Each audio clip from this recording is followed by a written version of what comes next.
Olá, ouvinte.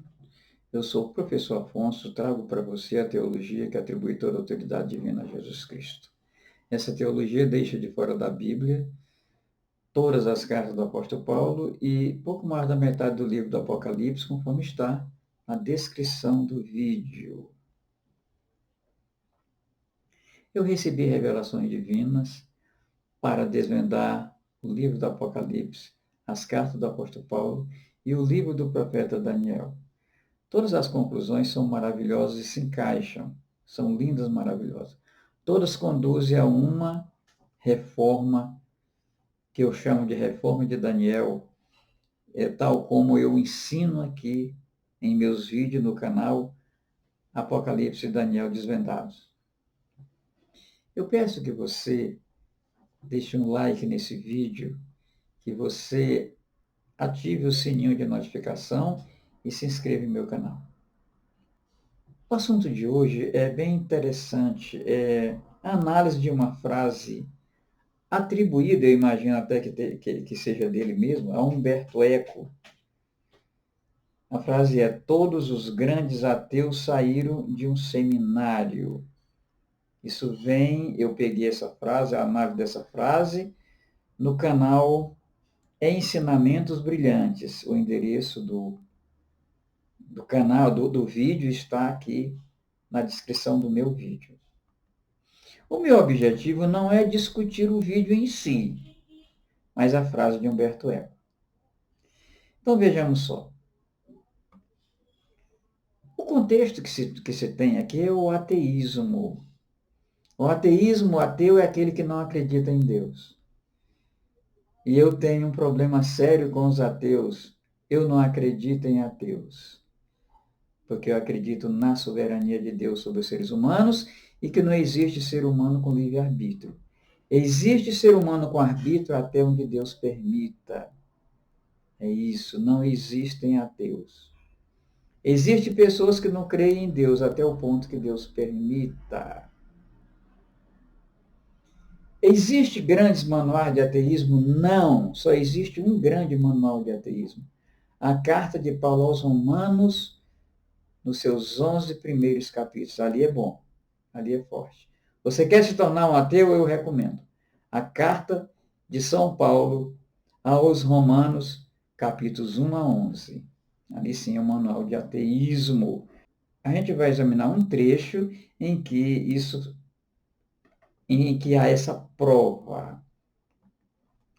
O problema do cristianismo é que, desde Agostinho, pregadores, teólogos, escritores cristãos ortodoxos, considera que as cartas do apóstolo Paulo são o Evangelho de Jesus Cristo, e o Evangelho de Jesus Cristo não é o Evangelho de Jesus Cristo, porque o Evangelho de Jesus Cristo não foi dado por meio de revelação divina a Paulo, é claro, e sim a pessoas diferentes, sujeitas à imprecisão nas suas descrições.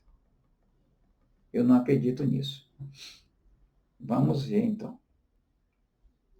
O que acontece com as cartas do apóstolo Paulo? Elas foram adulteradas por Nero. Romanos, 1 e 2 aos Coríntios e aos Gálatas são um poço de veneno devido à sua adulteração por Nero. Há uma diferença muito grande entre Jesus Cristo e Paulo, o espírito de Paulo e o espírito de Jesus Cristo. Mas quem é Paulo? Paulo não é Paulo, é o abominável da desolação ou o anticristo. Isso é muito visível nessas 4 cartas. O Espírito de Jesus Cristo, na concepção, foi uma porção do Espírito Santo, a essência de Deus, que Deus é Espírito, atribuída a um ser humano com poder suficiente para nos trazer a graça, a verdade, confirmar a lei, tal como está em João 1,17. Quando Jesus foi morto, Lucas afirma que ele entregou o seu Espírito, tal como está em Lucas 23:46. Para voltar a ser um com o Pai, aquela parte atribuída voltou ao Pai para ser um com o Pai. Como nunca saiu, Jesus dizia, eu estou no Pai. Isso é que é crer em Jesus Cristo, eu não inventei. Isso aqui é o credo niceno, que foi vigente durante os 3 primeiros séculos e meio. Ou seja, esse é o símbolo da fé cristã que foi destruído pelo cristianismo paulino capitaneado por Agostinho. Agora vejamos o que é o espírito de Paulo. As cartas de Paulo aos Romanos, 1º e 2º aos Coríntios e aos Gálatas, foram adulteradas por Nero. Daniel afirma que o abominável da desolação é aquele que se assenta no lugar santo, é aquele que toma o lugar de Jesus. Em Daniel 9, 26 e 27 diz que o Messias será morto e já não haverá mais lugar para ele, ou seja, Paulo tomou conta no ano 67. Foi quando essas cartas foram adulteradas e distribuídas. E a partir dessa data, toda a contagem de Daniel é feita. Então vejamos só. O abominável da desolação é um personagem criado por Nero, com o rosto do apóstolo Paulo, com o corpo do Império Romano e com o espírito do maligno. Daniel também afirma que o ser humano, ou a mão do ser humano, a mão humana, não será capaz de destruir Paulo. Para que Paulo seja destruído, são necessárias revelações divinas, ou seja, Deus intervindo. O versículo de apoio que eu trago hoje é Romanos 9, de 21 a 23, muito conhecido. Ele diz o seguinte: o oleiro não tem o direito de fazer do mesmo barro um vaso para fins nobres e outro para uso desonroso. E se Deus, querendo mostrar a sua ira e tornar conhecido o seu poder, suportou com grande paciência os vasos de sua ira, preparados para a destruição. Veja só que versículo terrível. Isso aqui transforma. Isso talvez seja um dos pontos chaves para que se entenda a carta de Paulo aos Romanos como sendo o maior manual de ateísmo já posto à disposição do ser humano. Então, analisemos esse texto. Paulo afirma: Deus fez vasos para fins nobres, eu não diria faz. Pregadores, teólogos e escritores cristãos ortodoxos ensina que tais vasos são bem poucos, um remanescente da graça que Deus escolheu, não se sabe por quais critérios, mas pregadores, teólogos, escritores cristãos ortodoxos desconfiam que foi pela graça que Judas afirma ser usada para transformar o cristianismo em uma grande libertinagem. E agora, o versículo ainda afirma: Deus fez vaso para a desonra. Meu comentário: tais pessoas são aquelas que estão fora da predestinação, da eleição e da justificação da carne em vida.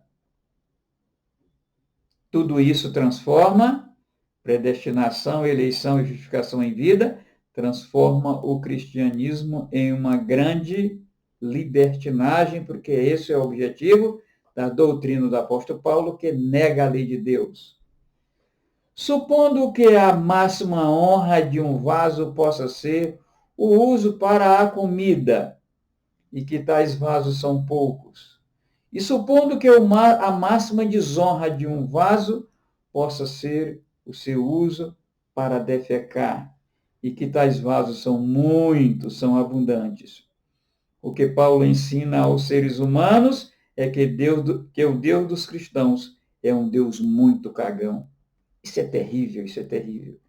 É por isso que a carta de Paulo aos Romanos é considerada o maior manual de ateísmo posto à nossa disposição.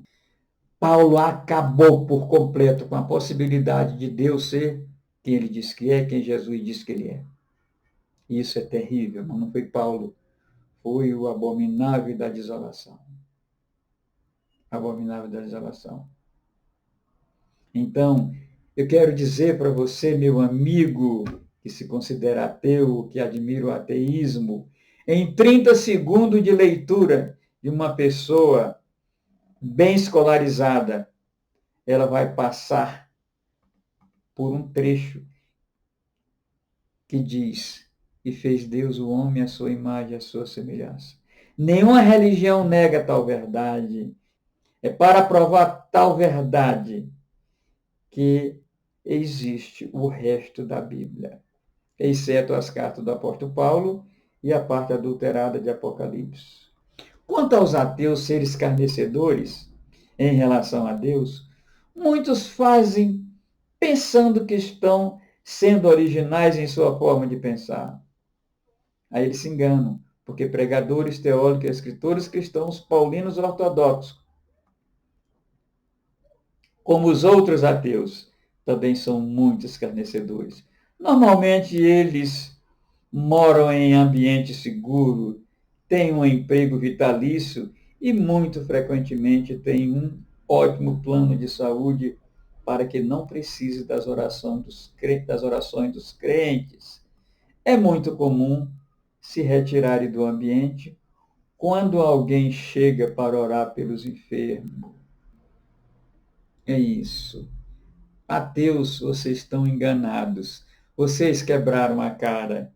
Primeiro, eu não acredito em vocês, que vocês existam. Vocês estão. Vocês não são, vocês estão, porque Deus é Deus. No dia que eu acreditar que vocês existem, eu não vou acreditar que Deus seja Deus. Nós, seres humanos, temos arbítrio, mas não livre. Isso só vai até o momento em que Deus diz basta. É isso. A minha conclusão é que não existem ateus. Não existem ateus. Então é isso. Eu convido você a fazer coisa bonita. Há pessoas que pensam, olha, a natureza é tão maravilhosa. Por que esses cientistas são ateus? Olha, olha, olha. Nada disso. Nada disso. Não é uma flor abrindo. Não é um botão se abrindo e formando uma flor, depois um fruto. Nada disso. Deus ensina a todas as pessoas, mas normalmente nós só aprendemos naqueles momentos em que, como diz aí fora, a chapa começa a ficar vermelha, começa a ficar muito quente. É nos momentos bem difíceis que a gente aprende com Deus. Isso faz parte da natureza dele e eu creio que também da nossa. Aproveite seus momentos de dificuldade e medite sobre isso. Você precisa de Deus. Você precisa fazer um contato com Deus sem uma intervenção humana. Mas eu convido você para uma experiência mitológica, mas muito antigona. Lá daquele tempo, desde Adão. Você quer se aproximar de Deus? Fale somente a verdade a todas as pessoas em todos os contextos. Jesus afirma, seja o vosso falar sim, sim, não, não, e que passar disso tem procedência maligna. E fugindo do maligno, você se aproxima de Deus. Conduza sua necessidade a Deus em oração, principalmente quando a coisa estiver bem difícil, aí você vai aprender muito com Ele. E estenda sua mão ao seu próximo em compaixão. Isso traz sentido para a vida. Eu sei que meu trabalho não é um trabalho fácil, porque eu estou contestando ateus e ateus de um lado e do outro. Os paulinos e os não paulinos. Mas eu convido você para que possamos reconstruir um cristianismo mais verdadeiro, ético e socialmente responsável. Para isso eu deixo o meu e-mail aqui na descrição do vídeo, para que você entre em contato comigo e me ajude. Essa causa é bastante cara. Precisamos investir nisso. Muito obrigado por você ter assistido esse vídeo até aqui. Que Deus o abençoe.